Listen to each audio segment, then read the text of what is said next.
সেনাবাহিনীর গ্রীষ্মকালীন মহড়া পরিদর্শন করে সবাইকে তাক লাগিয়ে দিলেন প্রধানমন্ত্রী তারেক রহমান, যা দেশের ইতিহাসে এই প্রথম। সকালে হঠাৎ সেনাবাহিনীর গ্রীষ্মকালীন প্রশিক্ষণ কেন্দ্র এলাকায় গিয়ে সেনা সদস্যদের সঙ্গে দীর্ঘ সময় কাটানো, একসঙ্গে খাওয়া ও রণকৌশল দেখেন প্রধানমন্ত্রী।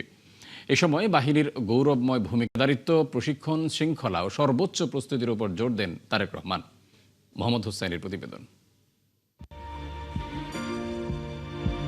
সেনাবাহিনীর নবম পদাতিক ডিভিশনের অধীনে ৮ বীর ইউনিটের গ্রীষ্মকালীন প্রশিক্ষণ মহড়া পরিদর্শনে হঠাৎই মানিকগঞ্জের সিঙ্গারে যান প্রধানমন্ত্রী। সকাল ৯টা ২০ প্রশিক্ষণ এলাকায় পৌঁছান তারেক রহমান। পায়ে হেঁটে ঘুরে দেখেন মহড়ার কার্যক্রম।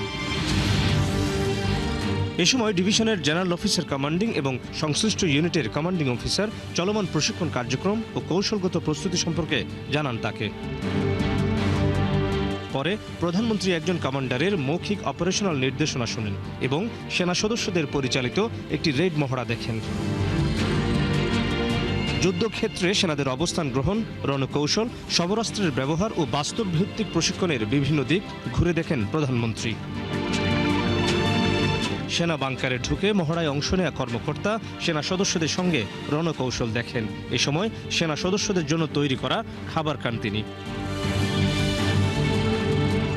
পরে সেনা সদস্যদের উদ্দেশ্যে দেয়া বক্তব্যে তারেক রহমান বলেন, দেশের জনগণ সেনাবাহিনীর উপর গভীর আস্থা রাখেন। বাহিনীর পেশাদারিত্ব, প্রশিক্ষণ, শৃঙ্খলা ও সর্বোচ্চ প্রস্তুতির উপর জোর দেন তিনি।